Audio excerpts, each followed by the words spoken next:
one of the research champions funded by the Mundans project, and I am a consultant surgeon in Bronx Hospital. So for those who don't know where Bronx Hospital is, that's where it is.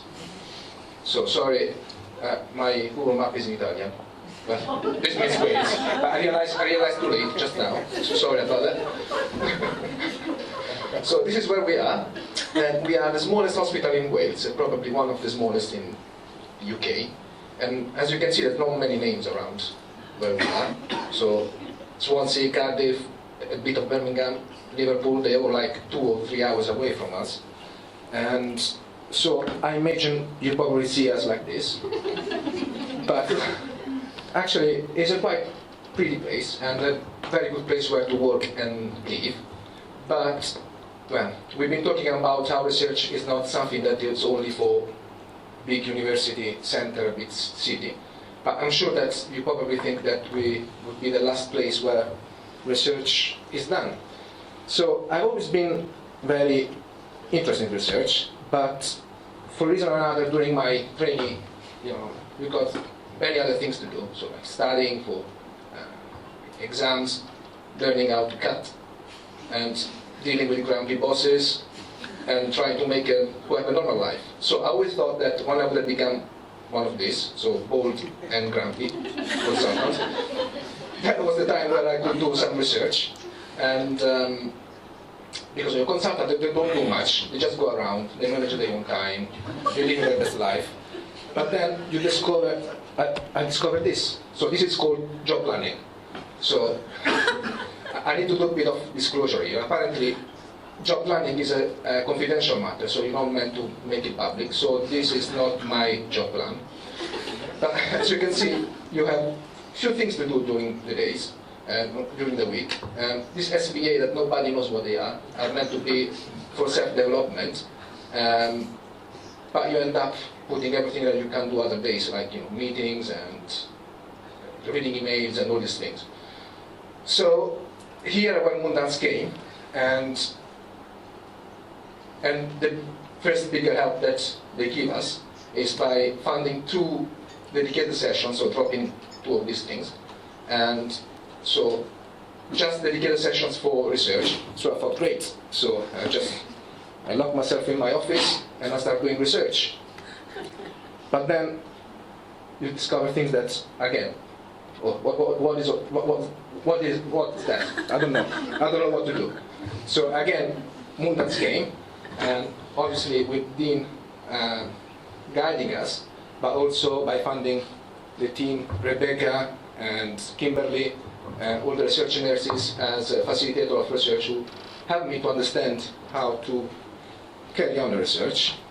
So again, now I got the team, I got the time.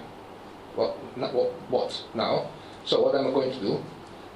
Where are the trials? Where are the researchers? Again, Dean helped a lot, but because to show you that we are not exactly like this, this is our hospital, and this is our Eastwood University, which is here. And Tom is one of the person who work in the university. And so I thought, okay, let's just go next door and start trying to make a link with the university. And that also worked. And I think one of the first study that we started, it was after we met Tom. And I think it's a quite successful story because the study he was doing, he was a bit struggling with the recruitment. So we started, because of the Mundans, we shared this experience with the other 3 health boards, and I think now all the health boards are involved in doing the study. So I think that shows how the whole project worked. So great. So now I've got time, I've got team, and I've got the research. What can go wrong? This, right? So we started in November 21, which was just when COVID finished.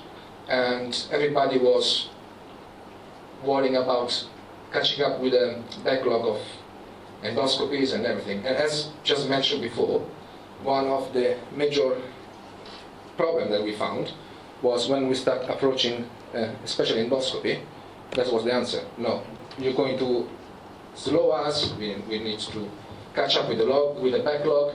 We need to do more endoscopies. You're just going to waste our time. And again, here I think 100% of the credit goes to Rebecca, Kimberly, Helen, and the team.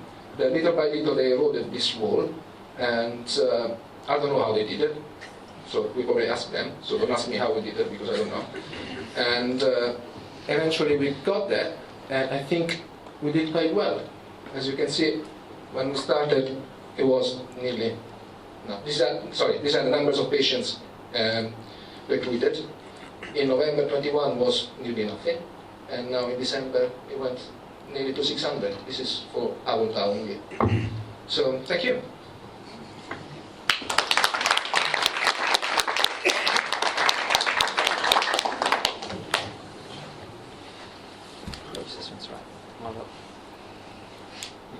Fantastic. It just shows what can be done when all the ducks are in a line, doesn't it? Yes. So, what sort of challenges beyond what you've discussed have you faced, and what are your thoughts sort of going forward? What's your next steps? Well, going forward, I think is to keep what we achieved at the moment. So, to keep the dedicated time, to keep the team, and likely we have built this relationship with the other services and with other health boards, and we have created that network. And it would be a shame if we let all this go. So I think there are plans and there are agreement for us to carry on as we're doing, even after the funding finished.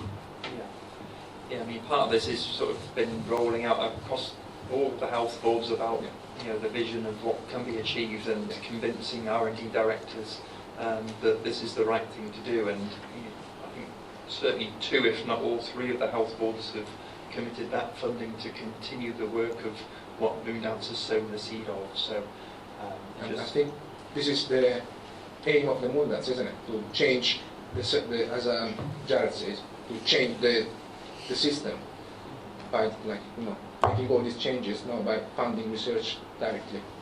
So I think also the smallest hospital in Wales will be research active in the future. You've done a great job, and just a massive thank you to all of you and all of the teams involved in the project. Achieving such great things. So, any questions for Simone? Jared? Just a comment really, again, just to reiterate that phrase, and the fact that you've been able to do it there, it's much wider than the actual research. It's about morale, it's about recruitment, it's about lifting everybody in the organisation.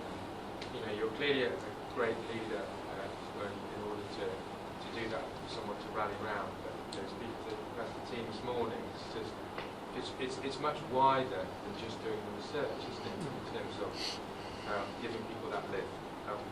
In what is a dark time in some ways, post-pandemic, having these things to hang on to is really important.